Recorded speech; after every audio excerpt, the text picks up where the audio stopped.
What's up, noobs? I'm Greener. This is Greener Gaming. Log in and let's go. Hey, what's up, everybody? Okay, so there is a huge update coming to Marvel Snap next month. Next month being December. They're adding a system where you can target cards that you want, and they're adding a bunch of new cards. And the cards that they're adding are now going to be Pool 4 and Pool 5. Guys, I haven't been excited about something like this since, like, I was a little boy waiting for Christmas. Okay, so first things first, how do you target cards that you want? They're introducing what they're calling a token shop. And apparently there's going to be a card here in the token shop that you don't have. It rotates every 8 hours. I'm not sure if they're all going to cost like 1,000 tokens or what. I don't know if this price is going to fluctuate depending on the card, but you get tokens from like caches and stuff like that. But you get tokens from caches. So like, you know how sometimes you get boosters or gold or whatever? Tokens is going to be part of that now. But don't worry if you don't have enough tokens within the 8-hour window. See this little push pin here? You can click that and that pins the card there, and that'll stay there until you have enough tokens to buy it. And I think this is really cool because my biggest complaint about Marvel Snap was that Pool 3 is so huge, and it's like, I want that one card to be able to make this deck and I can't get it, right? And I'm playing against people who have all the cards that I want and I can't get, and it's frustrating seeing other people play the stuff that you want, you can't get them.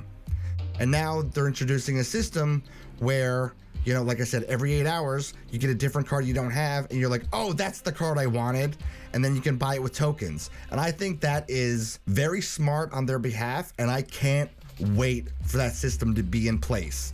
All right, that's cool, but let's talk about the new cards, right? Okay, so when the month rotates, I do believe that the card that's going to be in the pass, they're introducing the Silver Surfer. He's a 3 energy, 0 power. On reveal, give your other 3 cost cards plus 3 power. I think that's pretty dope. It seems like a better Cerebro. Like Cerebro targets cards that have a certain amount of power, but this card targets cards that have a certain amount of energy. So it doesn't matter how much power they have. Like all your 3 cost cards are just gonna have plus 3 power. And I think that can be really, really strong. But let's move on to the cards in Pool 4 here. And the first up we have is She-Hulk, a 6 energy, 10 power, cost 1 less for each unspent energy last turn. Dude, that's really strong. Especially if you have like Sunspot in your deck. That card also benefits for floating mana. And with certain decks, sometimes you're gonna float mana because the curve is awkward, or maybe you just don't get the card that you're looking for when you're looking for it, and you're forced to float mana. I keep calling it mana, it's energy. Imagine this being like, you know, 2 energy. They can just plop wherever you want. Also, the artwork on this card is sick. I really like it a lot. And dude, I can't wait to play around with this card. It looks so strong to me. So next up we have Titania. And I gotta say, the little Marvel kid in me really likes the artwork on this card. But she's a 1 mana 5 power.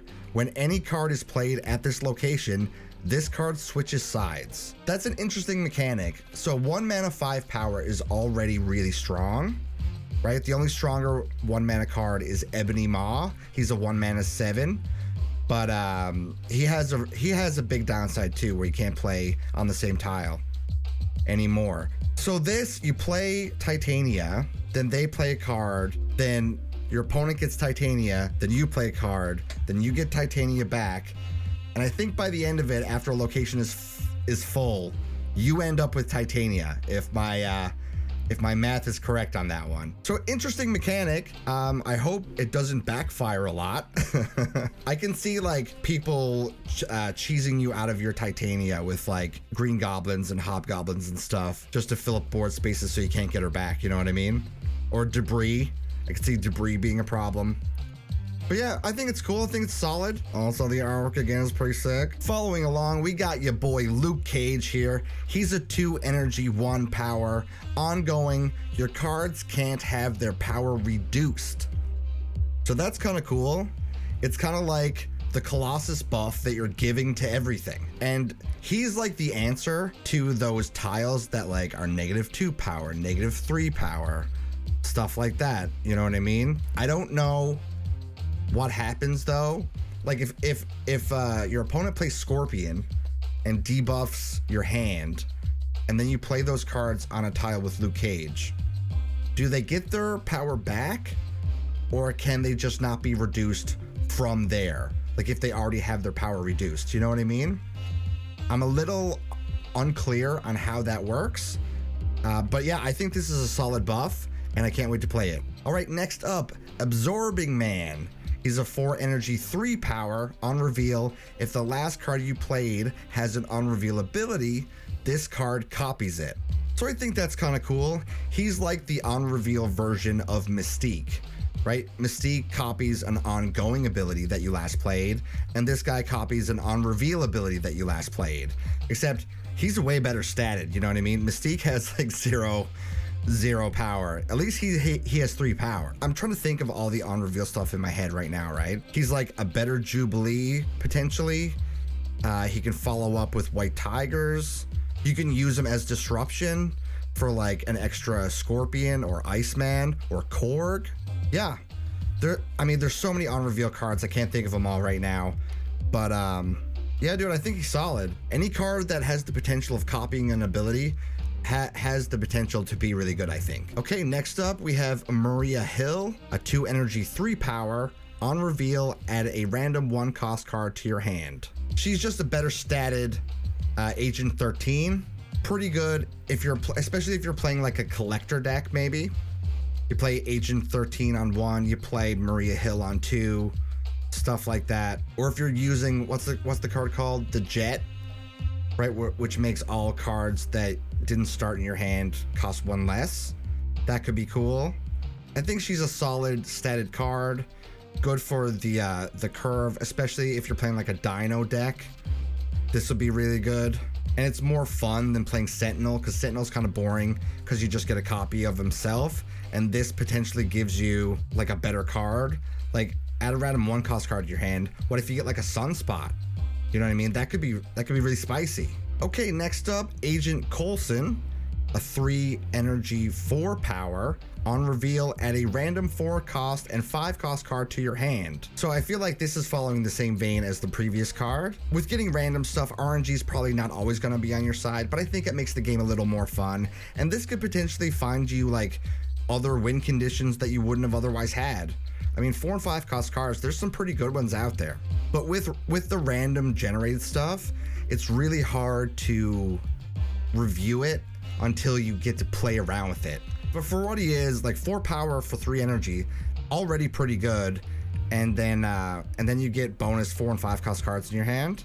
Like, unless you don't want a lot of cards in your hand, I feel like this is solid. All right, we have the Helicarrier, a 6 energy, 10 power. When you discard this from your hand, replace it with 3 random cards. So I feel like this is a pretty good payoff for your discard decks, right?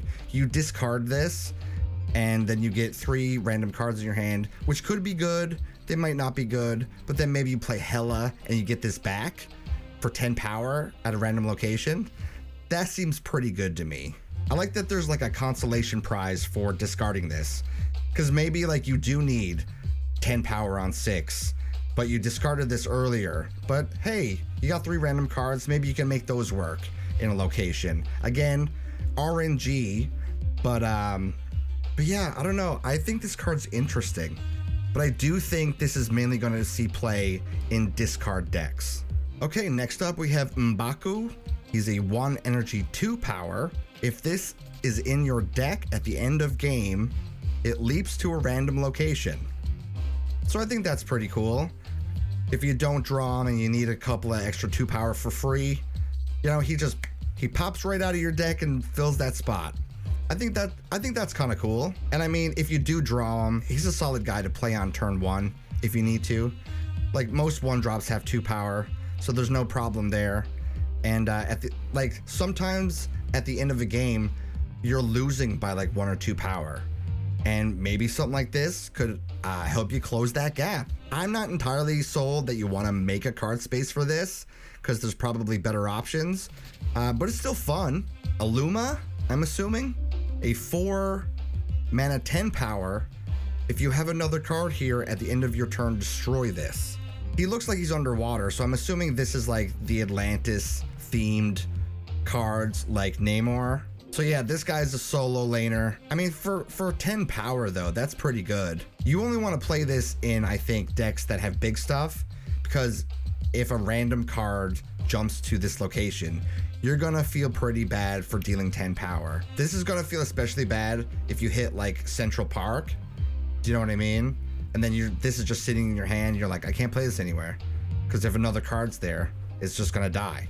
But I do think this is good in big decks. Like right now, Namor, you want to put him in a lane by himself, and he just creates so much pressure that someone has to deal with it. And I feel like this card fits that same vein, except, I mean, it is a pretty massive downside. And I feel like your opponent could cheese this away from you with like a green goblin.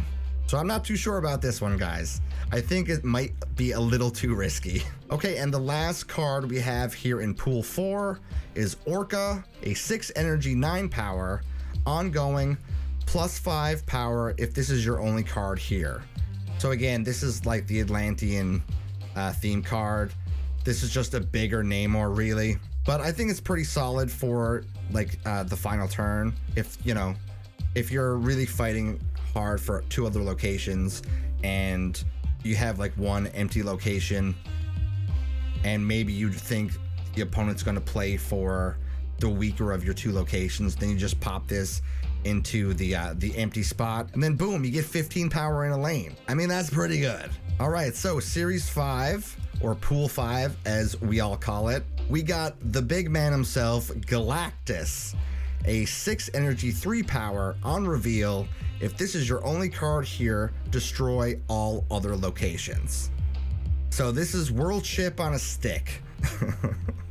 I mean, I'm sure you've randomly generated this in a game before, and then all of a sudden both locations crumble and you're like, wait, where did all my cards go? I'm not entirely sure how useful this is gonna be. If there was a way to make him cheaper, so then you could fight for one location, then I could see this making sense. I think maybe you need to play this. Okay, I got it. You play this in a Mr. Negative deck, and then he becomes a 3 cost 6 power. Maybe you just win the game that way. Okay, yeah, I think that could be a line. Mr. Negative, but outside of that, like, how do you cheat him out? Okay, next on the list we have is Valkyrie, a 5 power, 3 cost. On reveal, set all cards at this location to 3 power. So this seems pretty spicy to me, especially if people are playing bigger decks and you just pop this as a bomb to just neutralize all of their stuff. And then especially like if you have a follow-up, like the following turn, to like buff your whole board or something like that. So like you reduce power on your enemy side, then you have a buff that buffs your side. That could be really cool. So like, yeah, this gets rid of stuff like, Venoms and Taskmasters and Red Skulls and Marys and all the big stuff, right? I think it's pretty cool, honestly. It's gonna feel really frustrating to get this played against you though. That's gonna be a feels bad for sure. I like the card though, and the art is dope. Okay, next up we have Super Skrull, a 4 energy, 2 cost, ongoing, has the ongoing effects of all enemy cards. I think that's really cool. And like you can tell in the artwork, he kind of looks like he has a little bit of everything, right? He's got like a Mr. Fantastic arm that turns into, what's that, the Thing with, what's his face? The Flame guy? Human Torch? He looks like he's a bit of everybody, which is fitting since he gets the ongoing effects of all enemy cards. That's going to be a really cool counter to Spectrum decks and stuff like that. Spectrum decks, Dino decks, any of the ongoing stuff, really. I think this is a really cool tech card. I like this a lot better than, say, Enchantress. Enchantress just kind of gets rid of all the buffs, but this gives you the buffs, and that's way more fun to me. Like, I'm gonna have a lot of fun playing around with this card, I think. Okay, we have Shuri, a 4 energy 2 cost. On reveal, double the power of the next card you play. I feel like, off the top of my head, Black Panther decks, right? You play her on 4 and Natural Curve, Black Panther on 5. And then if you have Zola, you play Arnim Zola on 6. And then you get these 2 giant Panthers on the board. I feel like this is going to be a really cool card. And it seems really flexible because there's a lot of cards that like doubling the power of them can mean a lot. Although then you got to watch out for like, you know, Shang-Chi's and stuff like that. But I still think this is a solid card. Really cool artwork. Dude, I am pumped. I'm pumped about these new cards. Okay, we have Bast, a 1 energy, 1 power. On reveal, set the power of all cards in your hand to 3. So immediately I'm thinking this is a card you want with like Cerebro, right? This is like the perfect Cerebro card because you can have like a bunch of 1-drops in your hand, and then you play this. They all have 3 power. Plop them on the board for cheap because they're all 1-drops. Then you plop Cerebro, and you get this like giant power, and it's a good counter to cards like Scorpion. Like if they use Scorpion on you, you play this. It's like, oops, it's like it never happened. At least that's what I think it's gonna be. I would hope that it would negate the debuff, right? I'm not entirely sure on that, so don't quote me on that one. But that's like what comes to mind, at least. Yeah, I think this is a solid 1-drop. And all right, last but not least, you got the biggest boy of all. We got Thanos. Snap. He's a 6 energy, 8 power, and at the start of game, shuffle the 6 Infinity Stones into your deck. And we're gonna go through the Infinity Stones here in a second. I'm not entirely sure how good this is gonna be. Have to play around with it because you have 6 cards that you have to like play, and each one takes up a board space, right? So let's go through the Infinity Stones. The Mind Stone, a 1/1 on reveal, draw 2 stones from your deck. So at least you have a way to tutor them out, so you're not just like waiting around trying to play stones. I feel like this is the payoff stone for playing Thanos. The Power Stone is a 1/3 ongoing. If you've played all 6 stones, Thanos has +10 power wherever he is. So that's kind of cool. He could be in your deck, he can be in your hand. He doesn't have to be on the board. Obviously, he's a 6 cost. He wouldn't be on the board. But yeah, I feel like this is your payoff card for playing all 6 Infinity Stones. How reliably you're going to be able to play all 6, I'm not sure. We're all just going to have to test it out when the cards come out. We have the Reality Stone, also a 1/1 on reveal. Transform this location into a new one, draw a card. That's kind of cool. I like that a lot. It's like Scarlet Witch with an additional upside. So Scarlet Witch just changes the location, which can be cool, can backfire, just like this one. This could backfire, but at least in this case, you also draw a card. And if you're looking to play Infinity Stones, I mean, the chances of the card you draw being another Infinity Stone are pretty high. Okay, we got the Soul Stone, another 1/1 on reveal, draw a card. Ongoing, enemy cards here have -1 power. Now this is cool. This is like my kind of card. You get to draw a card again, so ups the chances of you drawing more Infinity Stones to play. And I like that it just debuffs a whole tile for your enemy. And I like that it's just enemy cards. If it was like both sides, that would be kind of crappy. You know what I mean? But hey, just a solid debuff for your enemy? Yeah, I'll take that, man. Okay, next one here is the Space Stone. Another 1/1 on reveal. Next turn, you can move 1 card at this location, and you also draw a card. So that's kind of cool. Again, the card draw, and I like that you can shift power around. So if you're like super hard losing one location, you can just like take maybe like your biggest dude out of that location, put it here with the Space Stone, and then, you know, now you sort of like reset the game for yourself a little bit. Now you can fight for the other locations, and they've already put a lot of power into one place, so maybe they don't have enough resources to fight you for the other 2.